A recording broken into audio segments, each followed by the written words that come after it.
Des déclarations du PDG d'Oceangate à propos de la confection du Titan refont surface après le drame. Et elles font froid dans le dos.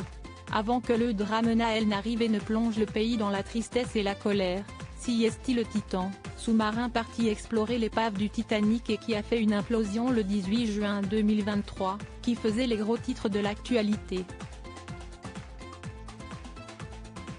À bord du sous-marin, le Français Paul-Henri Narjolet, océanographe mais aussi l'homme d'affaires britannico-pakistanais Shahzada Dawood, 58 ans, et son fils de 19 ans, Sulman, l'aventurier milliardaire Hamish Harding et le boss de la compagnie, Stockton Rush.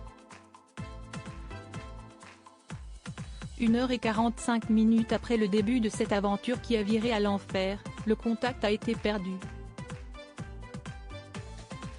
L'US Navy a enregistré un bruit qui correspond à celui d'une implosion.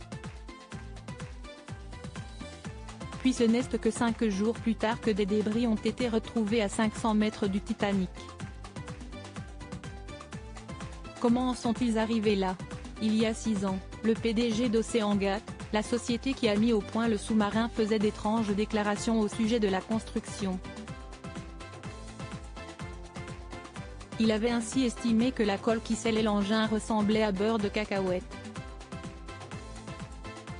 À ce moment-là, Stockton Rush, qui est décédé à bord du Titan, estimait aussi qu'en cas d'erreur dans la pose de la colle, il y avait peu de chances de scène sortir.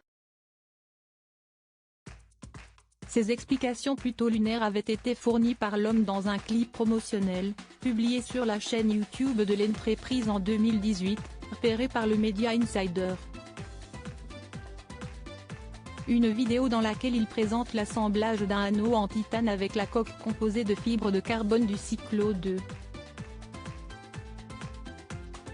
Le sous-marin a ensuite été renommé Titan. Des déclarations qui semblaient totalement anodines à l'époque mais qui prennent un autre sens aujourd'hui, après le drame. À ce moment-là, où rien ne pouvait être encore imaginé, Stockton Rush confiait que la pose de la colle était plutôt simple mais que la moindre erreur serait fatale. Le PDG d'Oceangate dévoilait alors une colle très épaisse, pas comme de la colle blanche d'écolier. CST comme du beurre de cacahuète. À la suite du drame, plusieurs experts et anciens employés de la société ont fait part de leurs doutes sur la fiabilité de l'engin.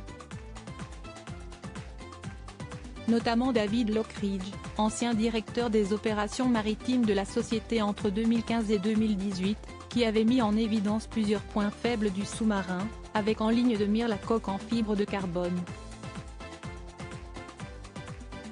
Mais après avoir fait part de ses réserves au PDG, il avait été licencié. Un mail de ce dernier avait fuité, il écrivait alors à un autre collègue tout aussi sceptique: « J'ai tellement peur qu'il se tue et qu'il tue d'autres personnes pour stimuler son ego. » Fier de son projet, et du caractère innovant qu'il représentait pour son entreprise, Stockton Rush a toujours refusé de faire certifier le Titan par les autorités américaines, faisant officiellement de l'appareil un projet expérimental.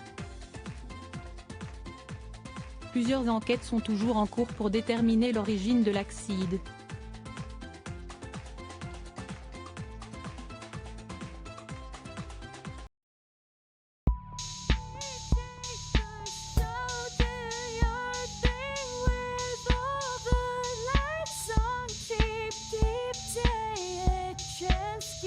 Keep